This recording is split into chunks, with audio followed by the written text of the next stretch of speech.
What is up, everybody? Neil here. Welcome back to the channel. I'm extremely excited for this video. Google is absolutely killing it.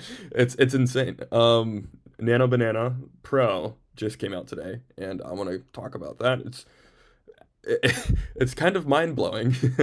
I've made a statement in the past about a week or two ago. I said diffusion models will solve all of engineering in a not too distant future. And I don't know exactly what that time horizon is, but it's probably not more than it's not more than a decade. I'll say that. It definitely seems that diffusion models will solve most of engineering to the human perspective within a decade. And at that point, effectively everybody is an engineer. And there's also the Gemini 3 Pro model that came out with anti-gravity, which I want to talk about. By the way, if you're not using a combination of Gemini 3 Pro anti-gravity and the new GPT 5.1 Codex Max model, using those two in parallel, it solves literally every single problem I can throw at it. So these things combined is kind of what I want to talk about in this video today. Because effectively, where we are, it has never been easier in history to start an actual company that actually provides real economic, like engineer level value to society. We have never been in this position as a civilization where a high schooler, effectively, like an 18-year-old, can go on the internet and get access to these tools for $20 per month and provide immense amounts of value to literally anybody within any realm. That's where we are today. The intelligence is there. The actual harness to use the intelligence is there. Like the Codex CLI is a fantastic harness for the GPT 5.1 Codex Max model, and it's extremely good. The anti-gravity harness for GPT-3 Pro isn't quite there. It's still a new harness. They just shipped it. I'm sure it'll be far better than Cursor. That's for sure.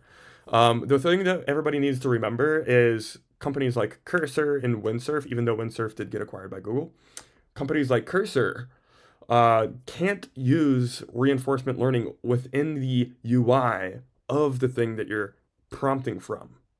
If you look at the Codex model, not just the interface, but the actual model, the reason why they call the Codex model Codex is because they do agentic reinforcement learning within the Codex interface, meaning it fits perfectly for that space of problems, meaning it'll be way better than any other model that isn't using reinforcement learning within that interface. You cannot beat it unless you are building your own frontier models, meaning Cursor should have sold for $2 billion when OpenAI offered to buy them. It was dumb for them not to sell. And that is the real bubble. It's not that we're in an infrastructure bubble, it's that everybody is about to get steamrolled. Anyways, I'm going to go ahead and jump into the actual video here. Let's do it. So, just jumping right in, what you can see here immediately is some thumbnails I have created with the new Nano Banana model, and these are pretty damn good. If you take a look, I'll zoom in here. Like this one probably not the best for like YouTube standards because YouTube you need things to look a certain way, otherwise it's hard to get clicks. But that's obviously me, and that's obviously a one-person AI factory. And it's really good looking. It looks extremely good. Even though it might not be like YouTube standards, this one is probably a little bit more YouTube standards for like what people on YouTube will probably click. Um, yeah, that's pretty damn good, if you ask me. By the way, this took me 30 seconds to make. It took 2 prompts to get this. Insane. One person AI factory. These 2 thumbnails are probably going to be the thumbnails that you see on this video.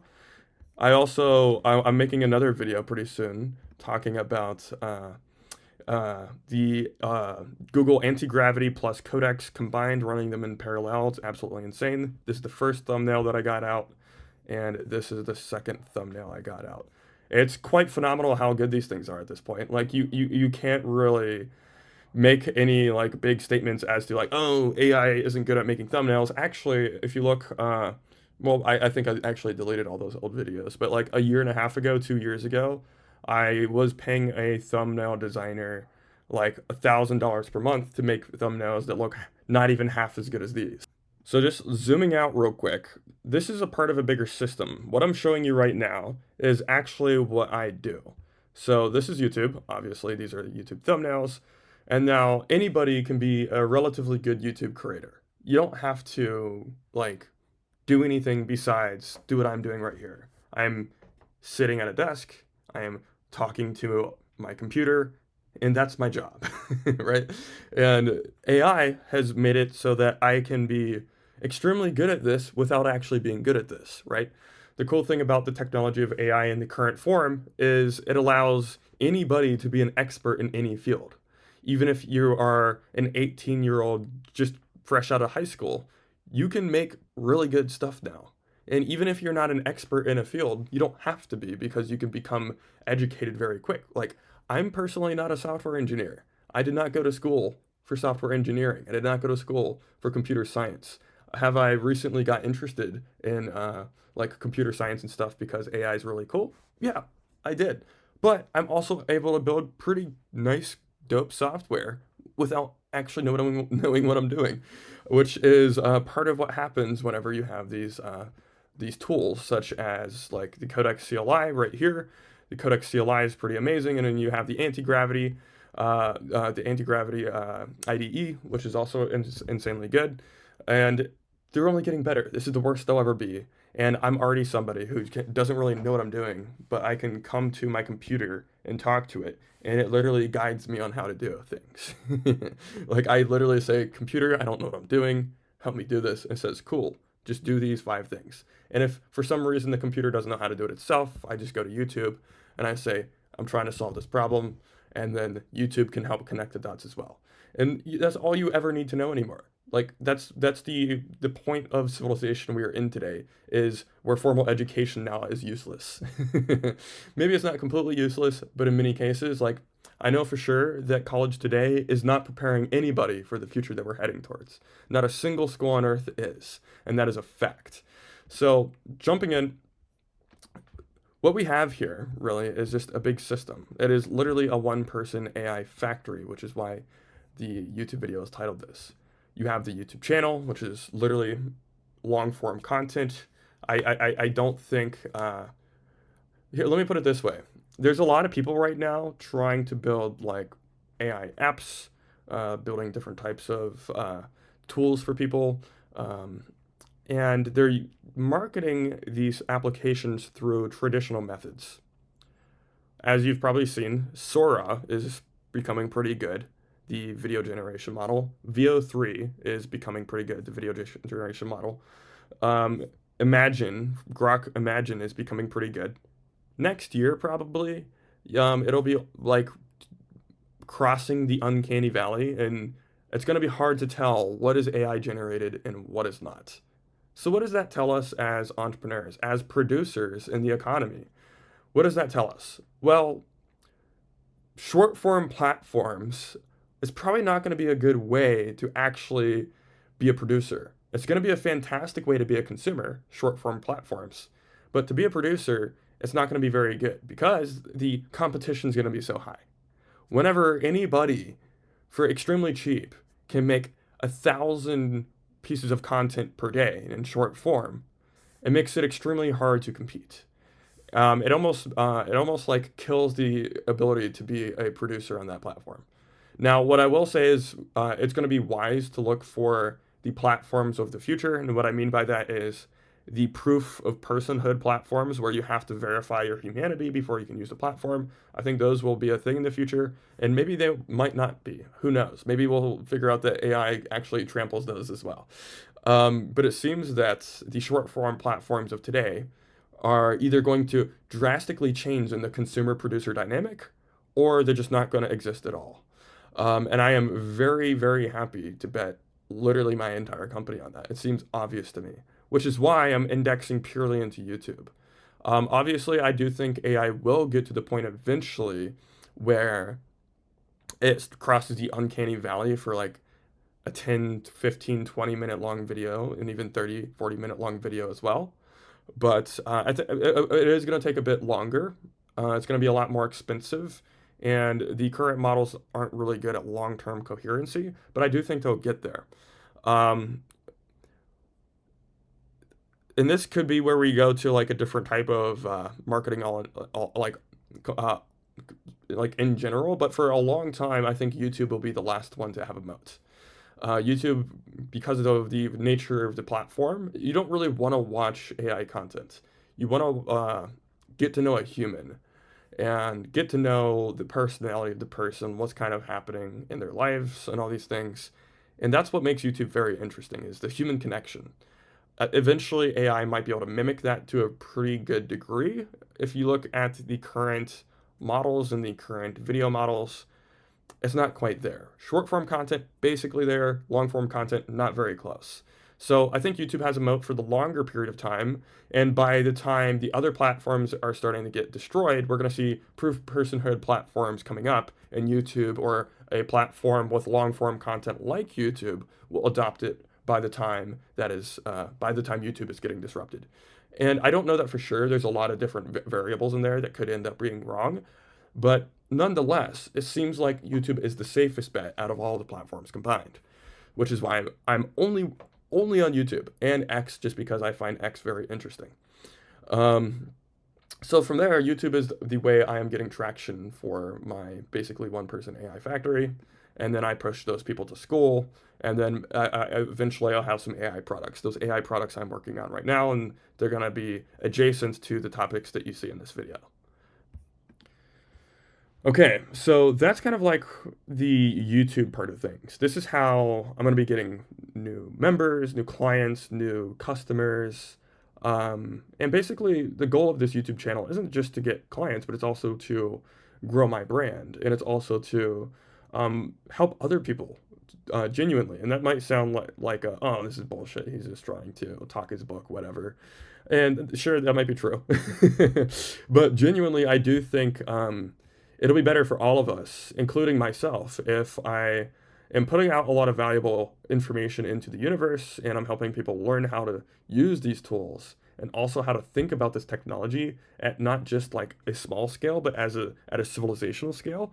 Because if we can form good mental models of how to think about this and more people understand that, I think it'll actually increase the probability of everybody watching my channel being successful.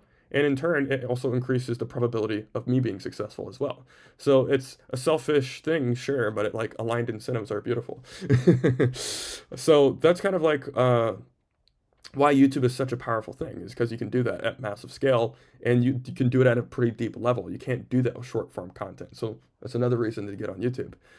But besides YouTube, the next thing I have here is a community platform. And particularly, I'm using Skool. You don't have to use Skool. You can use Discord. You can use Telegram. You can use literally anything. But Skool, I mean, I like Skool because it makes things pretty easy and it makes things monetizable. And it also makes it's just low friction for me and for the members of the community because everything's all right there.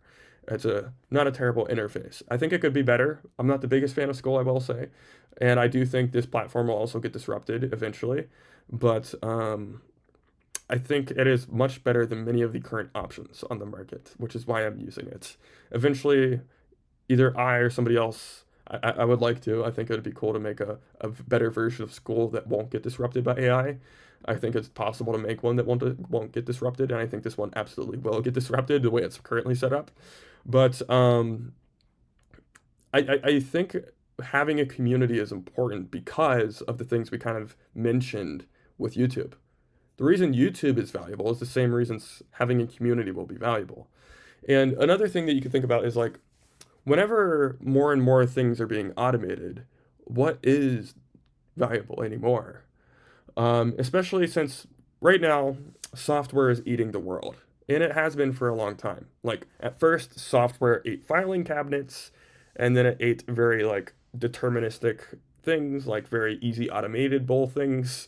And now it's doing all of services. Like, software is going to eat all of services at this point, is my conclusion. And that's going to change the world in very profound ways, which is why I think it's very important to, I think it's very important to actually have a different model for providing services. So the way I think services will be provided in the future isn't through humans actually doing things. Obviously, it's going to be a community where you have a bunch of individuals that are all trying to solve a similar problem for themselves. And then your actual agents, your AI products, are the things fulfilling the services. Humans are not going to be service providers in the future. I think that's pretty obvious at this point. Software is eating the world, and right now it is eating services. Software will be doing the services. The community is where the people can help each other within their specific domain. So they can help each other use their AI products better. They can help each other do so many different things. If they all have a similar business model, they can share insights about different things. Or if they're all trying to pursue a similar goal, they can help share different insights about different things. And then the service will be provided by the software, not the human. And then the community itself kind of becomes a service in its own. So one of the ways you could think about this is whenever you play it out to the logical conclusion, the only thing that is really staying constant is one thing: human nature. Human nature. That's really it. And the only thing that I can say for sure is that humans will always congregate in groups. Why? Because that is what we have always done since the inception of hominids on Earth. We always congregate in groups, whether it's times of hardship or we're trying to learn something new or we're anything that we are trying to do, whether it's a challenge or not. We like to congregate in groups of other people because it's more entertaining, it's more fun, you can learn faster, and that's how societies have formed evolutionary, like through an evolutionary perspective, right? Humanities congregate in groups to solve problems. So I think having a community where you can say, here's how you can solve your problem, join the community, you get access to our AI services, our AI products, and in this beautiful community of people trying to solve a problem similar to yours, I think that's going to be the way of doing services in the future. It could be that you just do the AI product itself. I actually think it's going to be hard to market an AI product without a community in the future. Especially if you can probably market an AI product with a YouTube channel and an AI product, and then you're just going direct from YouTube to the product. But I think the community is going to add a layer of stickiness in there. It's going to reduce the churn of the clients and the customers. And if you can form these things properly, you'll have the best service in your industry with the least amount of churn, and you'll also have the best marketing mechanism because all of the other ones are dying. So to me, it seems obvious that this is where it's going, and this is how I'm allocating my. This is personally how I'm allocating my attention because of that. Um, and yeah, I think this is the future. This is the one-person AI factory, the one-person AI-powered business, if you will, and it's pretty automated. Like literally, where we are right now in the world is, I have a community. Like I have my community of people. Let me just go here. I have my community. We're in here. We talk about things. We do fun things. It's great. It's very valuable. People talk about things all the time. I talk about things and like spill a bunch of like insights that I've had and stuff, and it's awesome.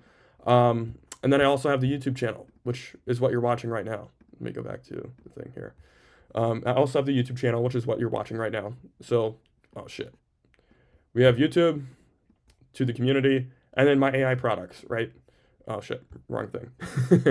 The AI products are being built with like things like anti-gravity here in the Codex CLI, and these tools are very powerful. And now the cool thing about all of this is we are now as a one-person AI factory, as this person right here.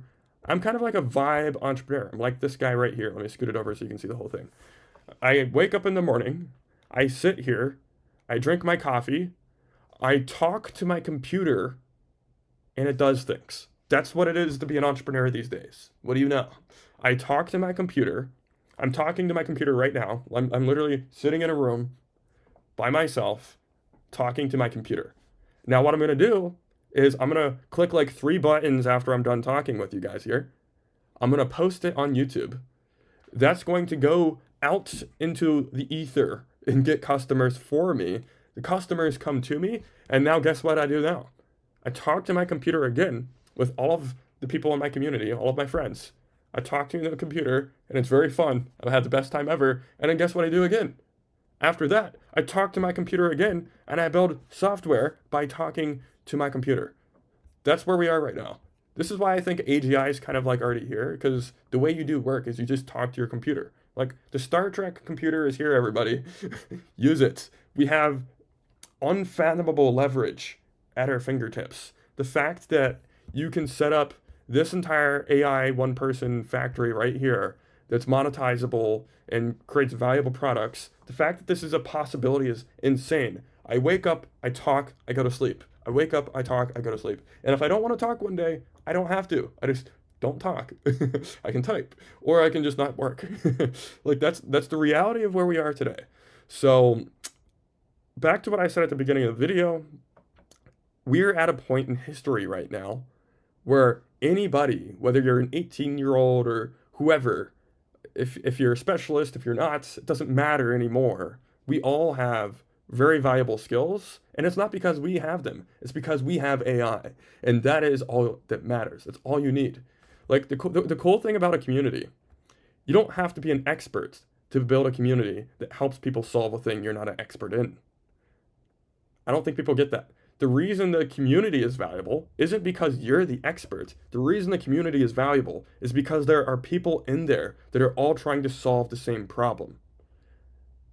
What I would do if I were you, if you're not an expert in something and you want to start a community around something, open a community for free, make some YouTube videos talking about it. If you don't know what to talk about, go to ChatGPT, go to Gemini, go to Grok, talk with these models and figure out what to talk about.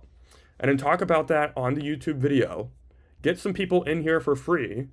Once you have enough free members, then you can put on a price tag if you want, or you can keep it free. It doesn't matter.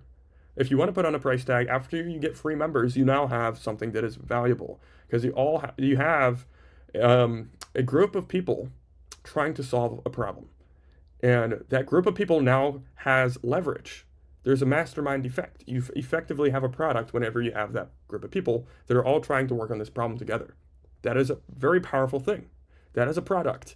You don't have to put a big price tag on it, but any price tag at all will be better than zero. And if you don't want to put a price tag, that's also fine, because what you can do is create products around that community.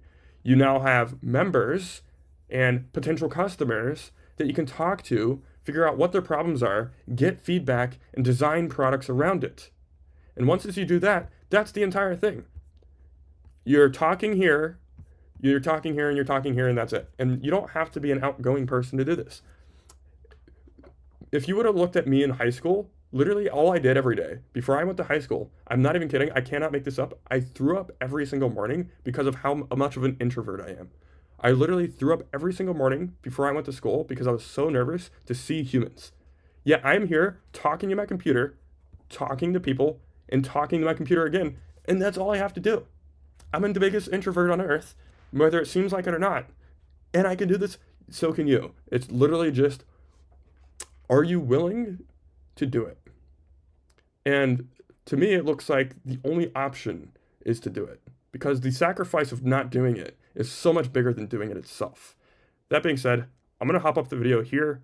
Hopefully this was valuable or insightful. If you have questions, let me know.